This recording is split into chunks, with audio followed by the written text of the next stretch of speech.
বিসমিল্লাহির রহমানির রহিম। আসসালামু আলাইকুম। সরকার নির্বাচনীয় ইস্তাহারে ওয়াদা করলো মানুষের সাথে তিস্তা মহাপরিকল্পনা বাস্তবায়ন করবে। এখন তিস্তা বাস্তবায়ন না করিয়া এখন বাস্তবায়ন করলো কি? পদ্মা। তারা পদ্মা বাজেট করলো, পদ্মা ব্রিজ বাজেট করলো। মানে কথায় আর কাজে কোনো মিল নাই। এখন সরকারকে বলতে হবে তিস্তার কাজ কবে থেকে শুরু হবে। আপনার নির্বাচনীয় ইস্তাহারের মধ্যে ছিল তিস্তার কথা, আপনি তিস্তা প্রকল্প বাজেট না করিয়া করতে আছেন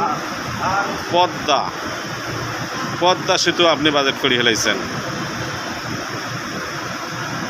2004 সালে যেরকম আপনারা গ্যাস নিয়ে গেছেন, রংপুরে যাতে যেন গ্যাস না ঢোকে সেই রকম চিন্তা ভাবনা করে গ্যাস নিয়ে গেছেন।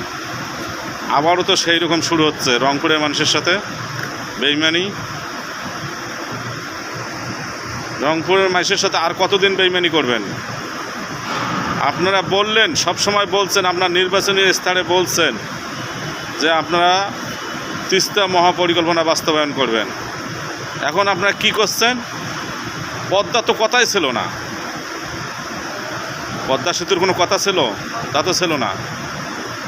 তাহলে আপনারা পদ্মা করতে আসেন।